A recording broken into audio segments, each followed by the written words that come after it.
Nama saya Lukman Suyanto Putra. Di tugas di mana?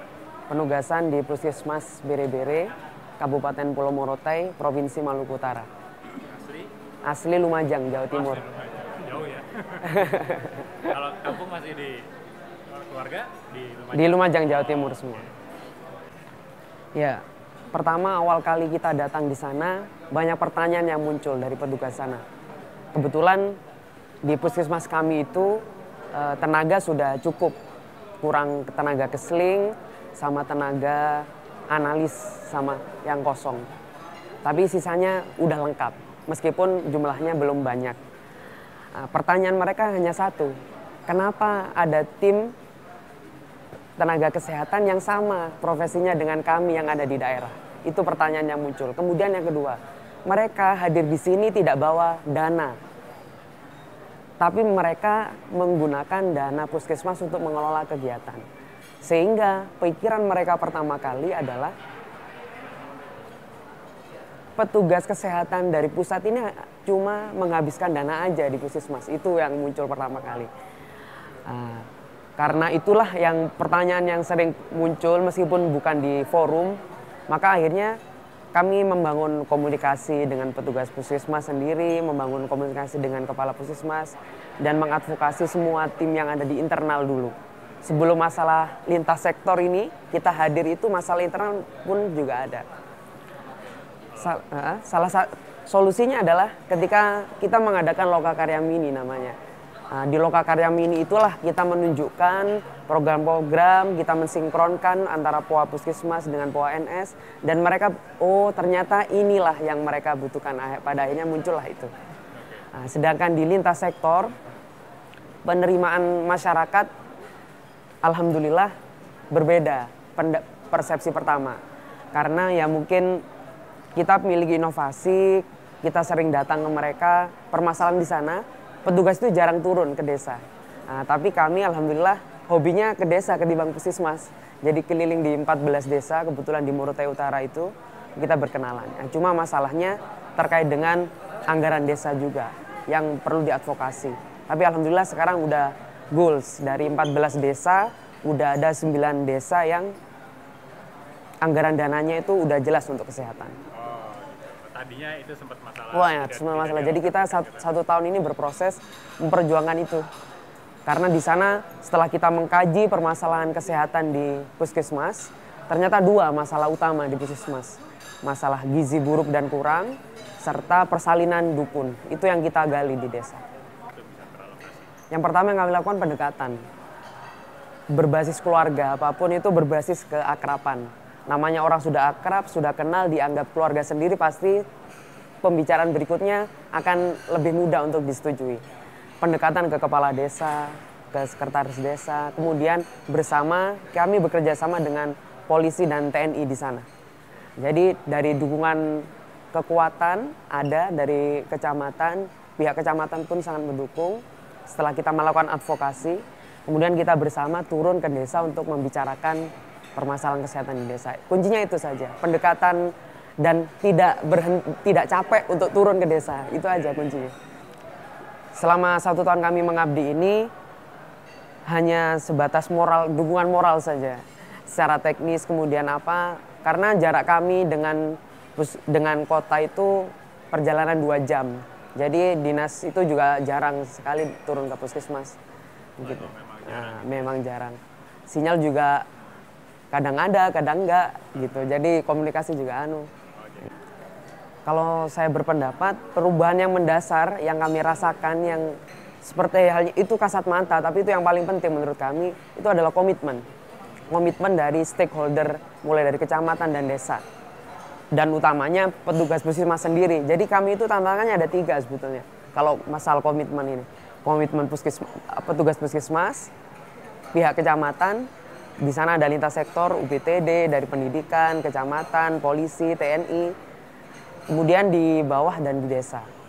Komitmen ini yang secara berangsur berubah menjadi lebih baik. Jadi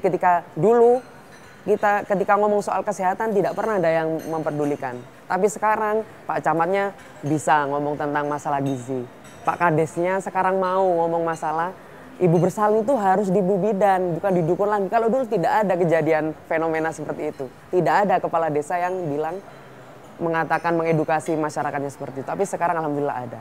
Itu yang pertama perubahan. Kemudian yang kedua, antusias masyarakat. Ternyata masyarakat itu kalau diperhatikan semangat. Sekarang selama ini itu mereka belum menemukan pola itu. Dan itu yang kami bangun. Dan alhamdulillah terlihat dari data SP2TP di Puskesmas, gizi dari kepedulian itu, dari gerakan stakeholder yang berjalan itu, gizi buruk menurun, gizi kurang menurun, dan gizi baik meningkat. Dan persalinan yang ditolong oleh tenaga kesehatan juga meningkat. Di data begitu, alhamdulillah.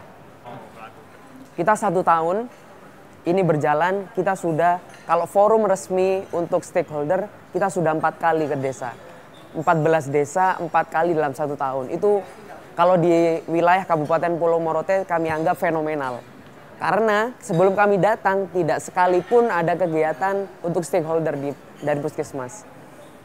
Jadi kegiatan kami adalah sosialisasi. Turun membawa program-program Puskesmas yang berkaitan dengan 2 hal ini. Gizi buruk, gizi kurang, dan persalinan yang ditolong oleh dukun ini. Jadi kita turun 4 kali di sana, kita kemas dengan berbagai kegiatan. Yang pertama, awal itu P4K dan jam persal. Kita sosialisasi sekaligus menyinggung itu. Soalnya kan persalinan ini ujung-ujungnya kalau ANC-nya gagal, pasti gizi kurang akan muncul juga begitu.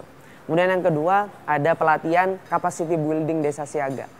Jadi desa siaga ini lintas sektor juga, bagaimana caranya mulai dari kades sampai dengan kader kesehatan itu bekerja sama untuk menggerakkan masyarakat aktif. Ketika ada ibu yang akan melahirkan harus lapor.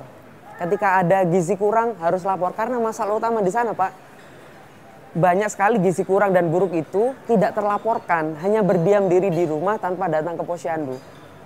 Nah, itu. Kemudian yang ketiga, terakhir kami dalam momen Hari Kesehatan Nasional kemarin 12 November kami mengadakan stakeholder commit namanya. Di momen jadi komitmen bersama yang dihadiri oleh BPMD, Badan Pemberdayaan Masyarakat Desa dari Kabupaten. Jadi disaksikan betul di sana ada penandatanganan komitmen stakeholder untuk menuntaskan 2 masalah itu. Jadi mulai dari Pak Camat, Kapolsek, Koramil, UPTD, Tokoh Pemuda, Kepala Desa 14 desa itu datang menandatangani sepakat untuk berupaya mengatasi permasalahan itu untuk tahun 2017. Dan 2017 siap menuntaskan 2 permasalahan itu. Dan sertifikat itu sudah dibawa BPMD dan sudah diketahui dinas dan bupati secara tembusan. Jadi dari situlah muncullah komitmen itu. Di lapangan sekarang. Kalau selain tingkat desa dan kecamatan yang sudah saya ceritakan tadi itu, khusus untuk SKPD di tingkat kabupaten yang perlu, khusus di wilayah saya yang sangat dibutuhkan itu adalah sektor pertanian. Karena di sana pendidikan untuk mengolah tanah, di sana itu tanah luas, tapi orang-orang di sana itu tidak bisa mengolah kebunnya untuk memenuhi kebutuhan pangannya sendiri. Nah, sehingga perlu adanya edukasi dari Dinas Pertanian agar mengajarkan kepada masyarakat untuk bagaimana mengolah lahannya. Dan itu tidak bisa kami sendiri untuk bekerja. Kami hanya bisa mungkin membuat kebun percontohan untuk gizi dan seterusnya, hanya sederhana. Tidak bisa merubah secara signifikan, itu yang pertama. Yang kedua, kalau di sana di Dinas Perikanan. Karena di sana itu lautan, ikan banyak, ikan tuna sebesar tangan saya ini hanya 50.000. Tapi di sana tidak ada pasar untuk menjual ikan di tempat saya. Nah, sehingga perlu adanya edukasi dan kerja dari Dinas Perikanan ini. Dan yang terakhir adalah dinas itu tadi BPMD untuk pemberdayaan masyarakat. Untuk mengelola pemerintahan desa. Bagaimana caranya mengajari kepala desa itu untuk mengurus dananya, mengurus desanya dan memperhatikan soal kesehatan. Karena selama ini 10% dana kesehatan untuk desa itu belum difahami betul oleh pihak desa. Begitu. Jadi perlu adanya kerjasama.